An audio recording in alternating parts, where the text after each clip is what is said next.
আসসালামু আলাইকুম প্রিয় এইচএসসির শিক্ষার্থীরা, আশা করি অনেক অনেক ভালো আছো। তোমাদের সবাইকে স্বাগত জানাচ্ছি আরেকটি গাইডলাইনমূলক ভিডিওতে। তোমরা দেখতেই পাচ্ছ যে তোমাদের সাথে আজকে আমি কী নিয়ে কথা বলবো। তোমরা যারা বাংলার প্রথম পত্র প্রস্তুতি নেওয়া শুরু করেছো বা শুরু করবে ভাবছো, কিভাবে শুরু করলে A+ পাওয়া সম্ভব, সেটাই আজকে তোমাদের সাথে আলোচনা করব। সো প্রাণপ্রিয় শিক্ষার্থীরা, কোনো একটা জার্নিতে, কোনো একটা যুদ্ধক্ষেত্রে গেলে, যেখানেই যাও, এটা একটা যুদ্ধক্ষেত্র, তোমাদের A+ পাওয়ার একটা যুদ্ধ। এই যুদ্ধক্ষেত্রে তোমাদের একটা পরিকল্পনা লাগবে, ভালো একটা পরিকল্পনা লাগবে। সো পরিকল্পনাটা কিভাবে করবে সেটাই আমি তোমাদের সাথে আজকে শেয়ার করব। সো আসো, আমি কথা না বাড়িয়ে চলে যাচ্ছি। দেখাতে চাই শুরুতেই যে তোমাদের যেই টোটাল বাংলা প্রথম পত্রের 100 মার্ক, এই 100 মার্ক কোথায় থেকে আসবে। তোমরা জানো যে 100 মার্কের মধ্যে এমসিকিউতে তোমাদের 30 মার্ক, 30টা এমসিকিউ থাকবে এবং সেটা থাকবে তোমাদের বাংলা প্রথম পত্রের গদ্য অংশ থেকে, পদ্য বা কবিতা অংশ থেকে এবং তোমাদের সহপাঠ অংশ থেকে থাকবে। আর এইখানে কয়টা করে থাকবে দেখতে পাচ্ছ তোমরা, দেখো যে গদ্যাংশ থেকে তোমাদের 12টা এমসিকিউ থাকবে। এইখানে তোমাদের টার্গেট রাখতে হবে ভালো একটা মার্ক, 12টার মধ্যে 10টা 11টা একবারে 100% দেখাতে হবে, তাই না? No problem. কীভাবে দেখাবা, কী করতে হবে, সব কিছু আমরা আলোচনা করব। এরপর হচ্ছে কবিতাংশ থেকে তোমাদের 12টা, তারপর হলো এইখানে উপন্যাস থেকে 3টা এবং নাটক থেকে হচ্ছে 3টা। টোটাল আমরা দেখতে পাচ্ছি 12 12 24, 3 3 6, টোটাল 30টা এমসিকিউ থাকবে। এগুলো হচ্ছে তোমাদের মেইন যে বইটা রয়েছে, বাংলা প্রথম পত্রের বোর্ড বইটা রয়েছে এবং যে সহপাঠ বই রয়েছে, এই দুইটা মিলিয়ে তোমাদের হচ্ছে এখান থেকে আসবে। ওকে, সো এখন আমরা দেখব সৃজনশীল বা সিকিউ। দেখো, তোমাদের গদ্য অংশ থেকে টোটাল 4টা সিকিউ আসবে, কবিতা অংশ থেকে 3টা সিকিউ আসবে এবং উপন্যাস থেকে 2টা, নাটক থেকে হচ্ছে 2টা। টোটাল এই 11টা সিকিউ থেকে তোমার আনসার করতে হবে মাত্র 7টা, মানে 4টা তুমি বাদ দিতে পারবা। তারপর এখানে কন্ডিশন অ্যাপ্লাই রয়েছে, মানে শর্ত প্রযোজ্য রয়েছে। শর্ত প্রযোজ্য কি দেখো, গদ্যাংশ থেকে তোমার 4টার মধ্যে 2টা দিতে হবে, কবিতা থেকে 3টার মধ্যে 2টা মার্কস দিতে হবে, এরপর হচ্ছে তোমার এইখানে উপন্যাস থেকে মাস্ট একটা দিতে হবে এবং নাটক থেকে একটা দিতে হবে। এখন তুমি যদি একটু চালাকি করো যে আমি এইখানে শুধু গদ্য আর পদ্য পড়ে যাব, যে গদ্য আমি 4টার মধ্যে 4টা লিখে আসব, কবিতা 3টার মধ্যে 3টা লিখে আসব, এটা কিন্তু হবে না। তোমাকে মিনিমাম একটা নাটক থেকে দিতে হবে, একটা উপন্যাস থেকে দিতে হবে। তার মানে কোনো শিক্ষার্থী যদি চিন্তা করো যে আমি গদ্য এবং পদ্য পড়েই পরীক্ষার হলে চলে যাব, আমি নাটক উপন্যাস পড়বো না, তাহলে কিন্তু তুমি নাম্বার পাবা না, মানে A+ মার্ক পাবা না। খেয়াল করে দেখো, এমনভাবে কন্ডিশন অ্যাপ্লাই করে দিয়েছে যে তুমি উপন্যাস নাটক ভালো করে লিখে দিয়ে আসতে হবে। তো প্রাণপ্রিয় শিক্ষার্থীরা, অনেকে এটা বুঝে না, অনেকে এটা না বুঝে প্রস্তুতি নেয়। তোমাদের সবার উদ্দেশ্যে বলছি, যদি তুমি ভালো করতে চাও, তোমাকে অবশ্যই নাটক এবং উপন্যাস পড়তে হবে, ঠিক আছে? তো এখানে একটা একটা মিনিমাম তোমাদের লাগবে, এই জন্য নাটক উপন্যাস স্কিপ করা যাবে না। সো আশা করি তোমাদের 30 মার্ক এবং 70 মার্ক কিভাবে করা হবে কোয়েশ্চেন, সেটা তোমরা বুঝতে পেরেছ।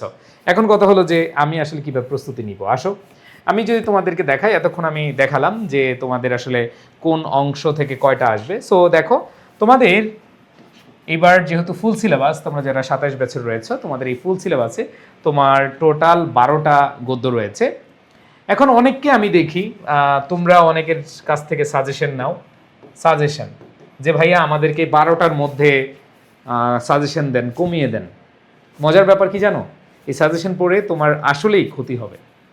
তোমার তো A+ টার্গেট, তাই না? তোমার হাতে তো অনেক সময় আছে। আমি দেখি অনেক শিক্ষার্থী, তোমাদের 27 ব্যাচের অনেক শিক্ষার্থীকে দেখি যারা কিনা সাজেশন খুঁজতেছে।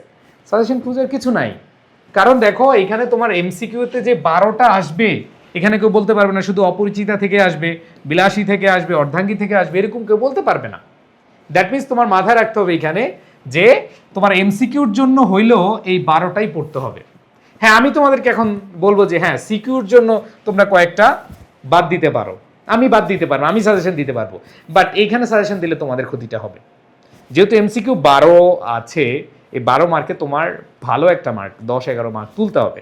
সো এইখানে ভাই কোনোভাবেই তুমি স্কিপ করবা না, সাজেশন আপাতত ফলো করার দরকার নাই। তুমি 12টাই ভালোভাবে পড়ো, মনোযোগ দিয়ে পড়ো। এখানে মূল ভাব, পাঠ পরিচিতি, অথবা কি বুঝিয়েছে, কোনো ওয়ার্ড দ্বারা, কোনো একটা কঠিন ওয়ার্ড দ্বারা কি বুঝাতে চেয়েছেন, মূল কাহিনীটা কি, এই বিষয়গুলো যদি তুমি জেনে রাখো, তাহলে এমসিকিউ কোনো ব্যাপার না, ঠিক আছে? এখানে চরিত্রগুলা, কার চরিত্র কেমন, তুমি এগুলো রিলেট করে পড়াশোনা করো, দেখবা যে অটো তোমার মাথায় চলে আসছে। সো আহামরি কিছু না। দেখো তোমরা 2 বছর টাইম পাচ্ছ, ধরো 1.5 বছরই টাইম পাচ্ছ, ধরো তুমি 18 মাস পাচ্ছ, তো তুমি 18 মাসে ভাই 12টা গল্প পড়বা।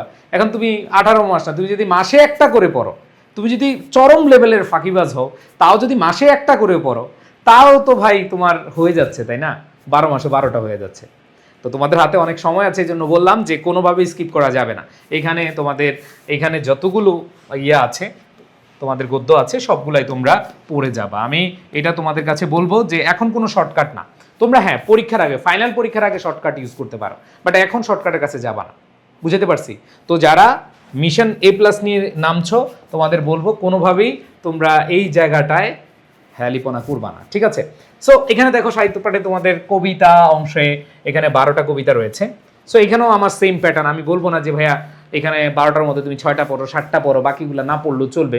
যেহেতু তোমাদের MCQতে 12 মার্ক রয়েছে, এখানে 12 মার্কস পাওয়ার জন্য তোমাকে অবশ্যই স্কিপ না করা যায় বেটার। তুমি কোনোভাবেই স্কিপ করিও না। ওকে, সো ধরো যে কবিতাটা তুমি একটু কম পড়তে চাচ্ছ, তুমি দরকার হয় MCQগুলো হইলেও পড়ে যেও, যদি তুমি ফাঁকিবাজ হও। বাট আমি বলবো তোমাদের হাতে এখন সময় আছে, কোনো কম্প্রোমাইজ করা যাবে না আপাতত। হ্যাঁ, তুমি ফাইনাল পরীক্ষার আগে ওই যে বললাম না যে এই আগে একটু জাস্ট ফাঁকিবাজি করতে পারো, কিন্তু এখন কোনোভাবে সেটা করতে পারবে না। তো এইখানে যেগুলো আছে, ঋতুবর্ণন রয়েছে, বঙ্গবাণীর প্রতি মেঘনাদ, ঠিক আছে, তারপর হচ্ছে সোনার তরী, বিদ্রোহী, ঠিক আছে, সুচেতনা, প্রতিদান, তাহারি পরে মনে, যেগুলো আছে এগুলো তুমি খুব ভালো করে পড়ে যাও, বুঝে পড়ে যাও। আর তোমরা যারা আমাদের পেইড ব্যাচে আছো, মিশন A+ ব্যাচে আছো, আমাদের প্রত্যেকটা লাইন ধরে এই যে তোমাদের স্বর্ণ স্যার দেখছো, স্বর্ণ স্যার উনি নিজে একজন কবি ভাব নিয়ে পড়ায়। সো আশা রাখি যে উনি এত সুন্দরভাবে প্রত্যেকটা লাইন ধরে যেভাবে তোমাদেরকে বাংলা প্রথম পত্র পড়ায়, তোমাদের আর কোনো টেনশন নাই। যারা আমাদের এই মিশন A+ কোর্সে রয়েছেন, মানে বাংলা, ইংরেজি, ICT, অর্থনীতি গ্রুপের সকল সাবজেক্ট, হ্যাঁ, অ্যাকাউন্টিং, ম্যানেজমেন্ট, মার্কেটিং গ্রুপের যুক্তিবিদ্যা, পৌরনীতি, গার্হস্থ্য বিজ্ঞান, ইসলাম শিক্ষা, মনোবিজ্ঞান যেগুলো আছে, প্রত্যেকটা তোমাদের সাবজেক্ট আমরা এমনভাবে পড়াবো যে তোমাদের দ্বিতীয়ত আর অন্য কোথাও পড়ার দরকার নাই। জাস্ট আমাদের উপরে ভরসা রাখো, আমাদের উপরে তোমরা যেই প্রত্যাশা নিয়ে আসছো সেই প্রত্যাশা নিয়ে আমরা তোমাদেরকে সার্ভিস দিয়ে যাবো ইনশাল্লাহ। তোমরা শুধু বাসায় পড়ো, তাহলে কিন্তু হয়ে যাবে। সো যারা আমাদের এই মিশন A+ কোর্সে আছো বা যারা ভর্তি হতে চাও, দেখো জাস্ট একটু খেয়াল করে দেখো, সকল সাবজেক্ট তোমরা একবারে পরীক্ষা পর্যন্ত, তোমাদের যে ফাইনাল পরীক্ষা, এই ফাইনাল পরীক্ষা পর্যন্ত 1-1.5 বছর তোমরা মাত্র 3000 টাকায় তোমরা আমাদের এই কোর্সে ভর্তি হতে পারো। সো 3049 টাকায় তোমরা ভর্তি হতে পারবে। আমাদের কোর্স ফি অনেক বেশি, বাট আমরা এখন ডিসকাউন্টে তোমাদের জন্য এটা রেখেছি।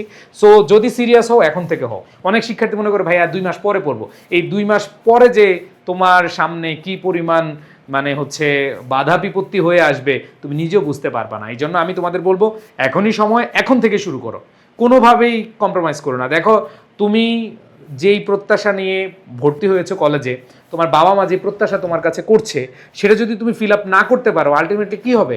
আলটিমেটলি দেখবা যে নিজেও হতাশ হবা, এরপর ফ্যামিলিকেও হতাশ করবা।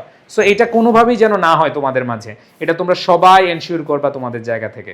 আমি মনের প্রাণে বিশ্বাস করি, আমার যারা শিক্ষার্থী রয়েছে, যারা আমার ক্লাস করছো, এবং তোমাদের এটা বলতে পারি যে তোমাদের বাংলা স্বর্ণ স্যার, সুফিয়ান স্যার তোমাদেরকে বাংলা প্রথম পত্র এবং দ্বিতীয় পত্রে বেস্ট একটা প্রস্তুতি নেমে দিবে।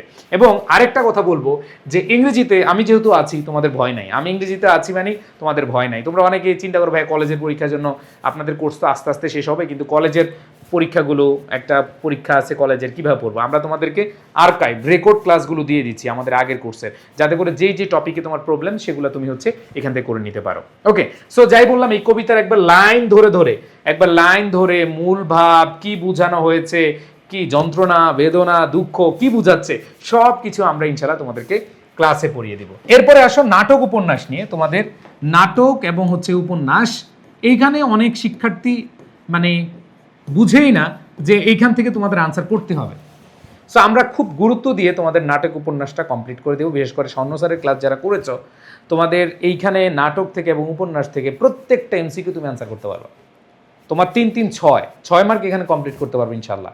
এবং তোমাদের যে সিকিউ আছে, একটা দুইটা, টোটাল এখানে 20 মার্ক রয়েছে। দেখো টোটাল 26 মার্ক, জাস্ট একটা সহপাঠ বই থেকে তোমাদের 26 মার্ক। এই 26 মার্ক তোমাকে এনশিওর করতে হলে জাস্ট আমরা যেভাবে বলি, তোমাদের স্বর্ণ স্যার যেভাবে পড়ায় সেভাবে যদি তুমি মনোযোগ দিয়ে পড়ো, ইনশাল্লাহ আর কোনো ভয় নেই। সো 27 শিক্ষার্থীরা, তোমাদের কাছে আমার রিকোয়েস্ট যে যদি সিরিয়াস হও এখন থেকে হয়ে যাও, নাহলে কিন্তু সেকেন্ড ইয়ারে উঠে মানে চোখে মুখে মানে ধোয়া দেখবা। কারণ তোমার ফার্স্ট পেপার আছে, সেকেন্ড পেপার আছে, অনেকগুলো সাবজেক্ট আছে, টেস্ট আছে, এগুলো তোমরা দেখতে পাচ্ছ। এবং তোমরা দেখেছো গত বছরের রেজাল্টের কী পরিমাণ কলাপস হয়েছে। সো সেক্ষেত্রে তোমাদের ভয় একটু আনা দরকার, তোমাদের সিরিয়াস এখন থেকে আনা দরকার। আশা রাখি তোমরা এখন থেকে সিরিয়াস হবা।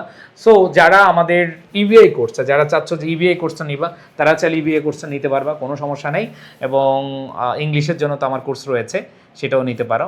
আশা রাখি তোমাদের মিশন এ প্লাসটাই সবচেয়ে বেস্ট হবে। এবং মিশন এ প্লাসে যারা ভর্তি হতে চাও এখনই এনরোল করে নাও আমাদের এডুকেশন পেজে নক দিয়ে, অথবা হোয়াটসঅ্যাপের যে নাম্বারটা দেওয়া আছে সেই নাম্বারে নক দিয়ে তোমরা এখনই ভর্তি হতে পারবে। সবাই ভালো থাকো, সুস্থ থাকো, আল্লাহ হাফেজ, আসসালামু আলাইকুম।